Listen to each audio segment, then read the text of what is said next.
Sebelum membahas hadis yang keempat, kelima, dan keenam tentang garis keturunan Quraisy, simak terlebih dahulu penyimpangan baiat tentara Arab Saudi kepada Raja Salman. Bismillahirrahmanirrahim. Wa innahu laqasamun law ta'lamun 'azim. Uqsimu billahil 'azim. Uqsimu billahil 'azim. Wa 'ala kitabihil karim. Wa 'ala kitabihil karim. An akuna mukhlishan lillah. مجاهدا في سبيله عاملا بشريعة الإسلام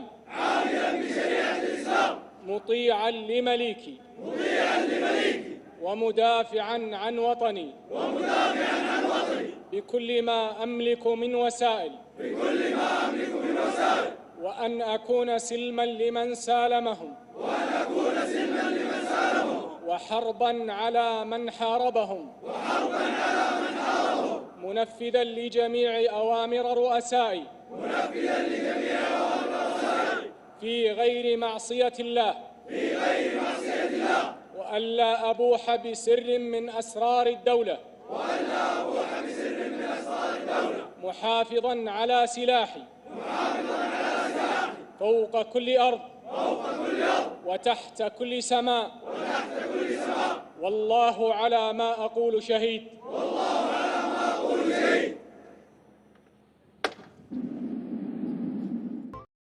Hadis yang keempat, hadis sahih yang diriwayatkan oleh Imam Bukhari, Imam Muslim, dan Imam Ahmad dari Ibnu Umar radhiyallahu anhu. La yazalu hadzal amru fi Quraisyin ma baqiya minhum ithnani. Urusan kekuasaan ini akan tetap berada di tangan Quraisy sekalipun mereka tinggal 2 orang. Sebagaimana sudah dijelaskan dalam hadis yang pertama pada bagian 2, bahwa setelah wafatnya Nabi Muhammad SAW, kaum muslim dipimpin dan diperintah oleh khalifah-khalifah. Maka yang dimaksud dengan urusan kekuasaan dalam hadis yang keempat ini adalah urusan khilafah atau kekhalifahan, bahwa para khalifah itu wajib berasal dari keturunan Quraisy. Ini berarti jika ada khalifah yang dibaiat atau diangkat bukan dari keturunan Quraisy, maka khalifah tersebut tidak sah. Karena tidak sah, maka jika ada khalifah lain yang dibaiat atau diangkat dalam masa yang bersamaan dengan khalifah tersebut, maka khalifah yang lain ini tidak bisa dihukumi dengan hadis yang kedua dan ketiga sebagaimana disebutkan pada bagian 3. Silakan dilihat hadis yang kedua dan ketiga pada bagian 3 agar paham. Hadis yang kelima, hadis sahih yang diriwayatkan oleh Imam Ahmad dari Anas bin Malik radhiyallahu anhu. Al-a'immatu min Quraisyin walahum 'alaikum haqqun walakum mithlu dzalika ma idza sturhimu rahimu wa idza hakamu adalu wa idza ahadu wafau faman lam yaf'al dzalika minhum fa 'alaihi la'natullahi wal malaikati wan nasi ajmain. Para imam itu dari Quraisy. Mereka memiliki hak atas kalian dan kalian pun memiliki hak yang sama atas mereka. Apabila mereka diminta belas kasihan, mereka memberikannya. Apabila mereka memutuskan hukum, mereka berbuat adil. Dan apabila mereka membuat perjanjian, mereka menepatinya. Maka barang siapa di antara mereka yang tidak melaksanakan hal tersebut, maka atasnya laknat Allah, para malaikat, dan seluruh manusia.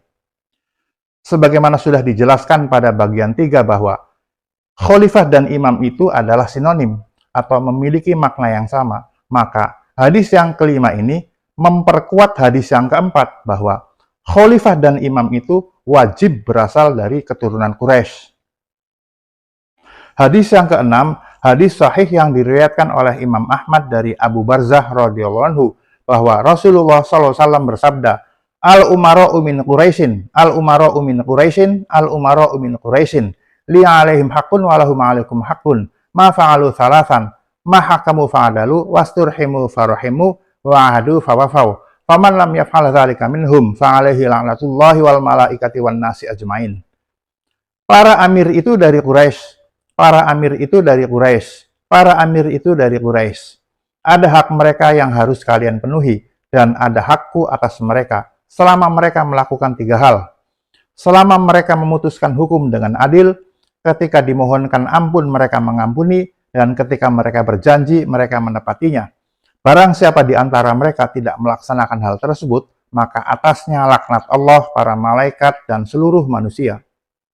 Jika ulil amri berarti para pemilik kekuasaan atau pemerintahan, maka al-umaro yang merupakan bentuk jamak dari kata amir berarti para penguasa atau kepala pemerintahan. Hadis yang keenam ini secara matan atau redaksi identik atau sama dengan hadis yang kelima, yang menunjukkan bahwa imam dan amir itu sinonim atau memiliki makna yang sama. Sedangkan imam sinonim dengan khalifah. Jadi, khalifah, imam, dan amir itu sinonim atau memiliki makna yang sama.